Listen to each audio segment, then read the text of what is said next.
السلام علیکم student second year class, کیسے ہیں آپ؟ ٹھیک ہیں؟ میں آپ کا ٹیچر ہوں غلام معین الدین۔ آج کا بیٹا جو ایجوکیشن کا لیکچر ہے جو ہم پڑھنا جا رہے ہیں وہ لیکچر نمبر 19 ہے۔ آج ہم جو ہے وہ ہاف کوشچن کریں گے اور انشاءاللہ تعالیٰ کل کو جو ہے ہم اگلا جو ہے وہ یہ ہاف کوشچن کریں گے۔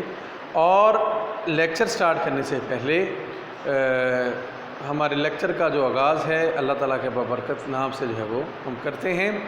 بسم اللہ الرحمن الرحیم۔ بیٹا سوال کیا ہے؟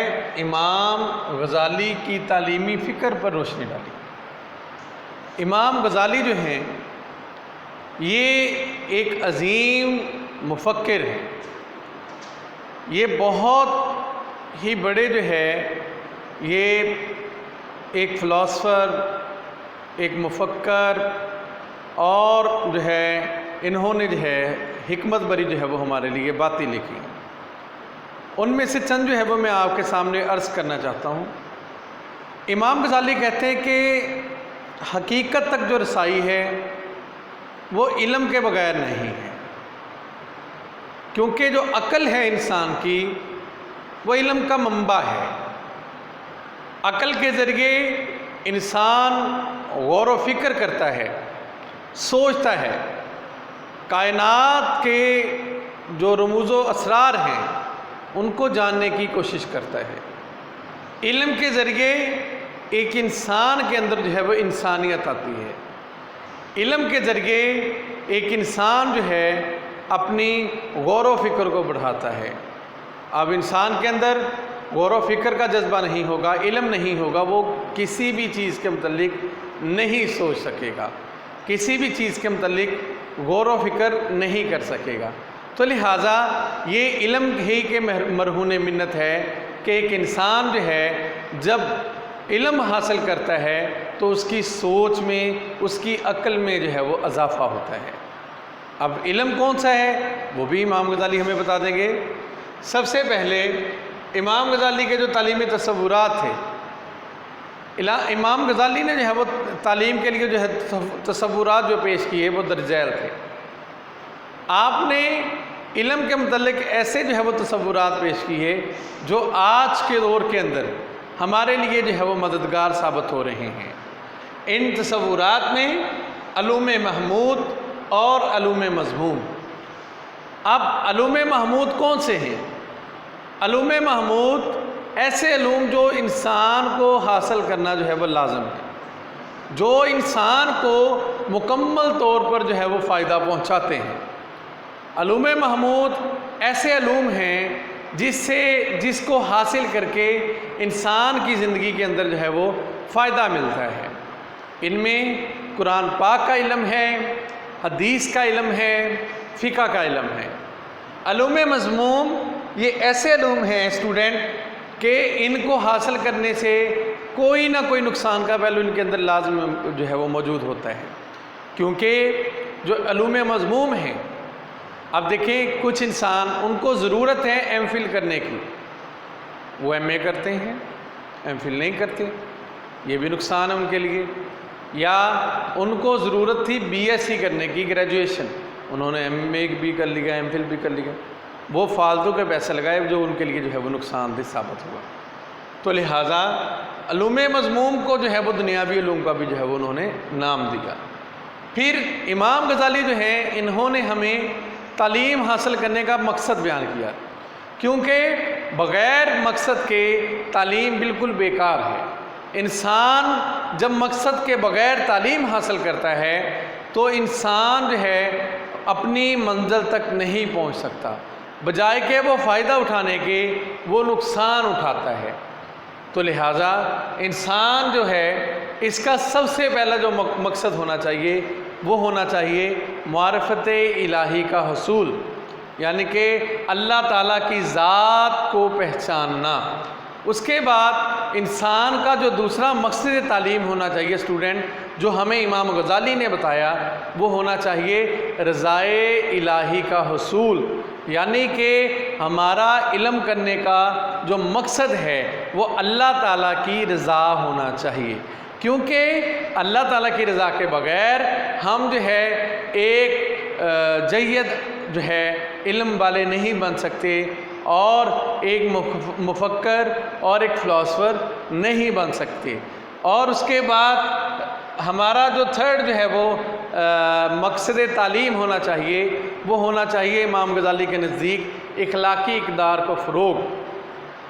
جب ہمارا مقصد تعلیم اخلاقی اقدار کا فروغ ہوگا، ہم جو ہے وہ بہترین انسان بن جائیں گے، کیونکہ حضور صلی اللہ علیہ وسلم کی حدیث مبارکہ ہے کہ تم میں سے بہترین شخص وہ ہے۔ آپ صلی اللہ علیہ وآلہ وسلم کی حدیث کا مفہوم ہے تم میں سے بہترین شخص وہ ہے جو تم میں سے اخلاق میں سب سے اچھا ہو۔ پھر اس کے بعد امام غزالی کہتے ہیں ہمارا مقصد تعلیم اعلیٰ کردار کی تشکیل بھی ہونا چاہیے، کیونکہ انسان کا اگر کردار اچھا ہوگا، انسان کا کردار اچھا ہوگا، اس کے اندر ایک انسانیت کی جو ہے وہ جھلک ہوگی اور اس کے اندر جو ہے وہ انسانیت ہوگی۔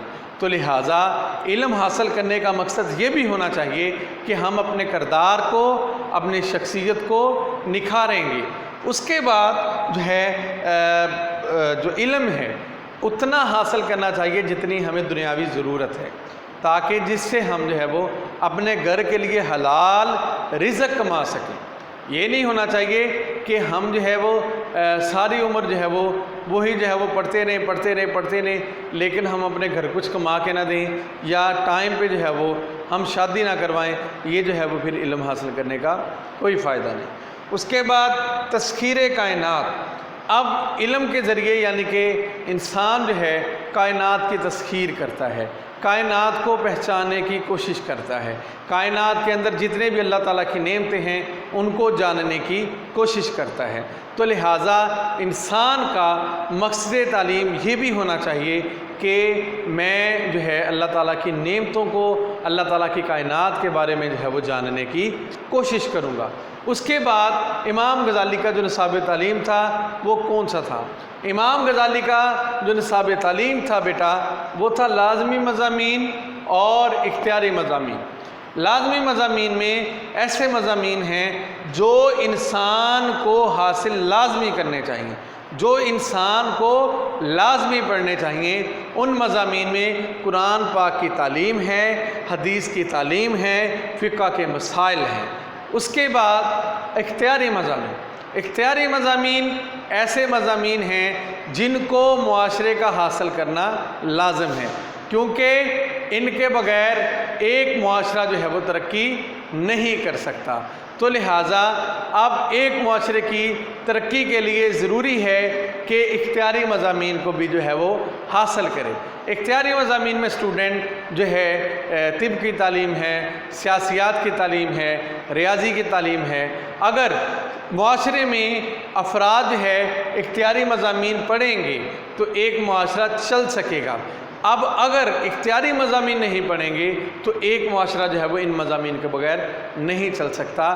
تو لہٰذا یہ جو مضامین اختیاری ہیں یہ ضروریاتی زندگی کے جو ہے وہ مطابق ہوتے ہیں۔ آج کا جو لیکچر تھا بیٹا ایک دفعہ میں پھر ریپیٹ کر دیتا ہوں، امام غزالی کی تعلیمی فکر پر روشنی ڈالی ہے۔ اس کے اندر ہم نے پڑھا امام غزالی کے تعلیمی تصورات پڑھا، اس کے بعد علوم محمود، علوم مضموم، امام غزالی کے مقاصد تعلیم پڑھا، معرفت الہی کا حصول، رضائے الہی کے آگے سرخم تسلیم کرنا اور اخلاقی اقدار کا فروغ اور اعلیٰ کردار کی تشکیل، دنیاوی ضروریات کا خیال، تسخیر کائنات۔ اس کے بعد ہم نے امام غزالی کا نصاب تعلیم پڑھا۔ اسٹوڈنٹ نصاب تعلیم میں ہم نے دو طرح کے جو ہے وہ نصاب پڑھے۔ ایک تو نصاب کو انہوں نے لازمی مضامین کے طور پر جو ہے وہ قرار دیا، دوسرے نصاب کو انہوں نے اختیاری مضامین کے طور پر جو ہے وہ ہمیں بتایا۔ آج کا بیٹا اتنا لیکچر ہے۔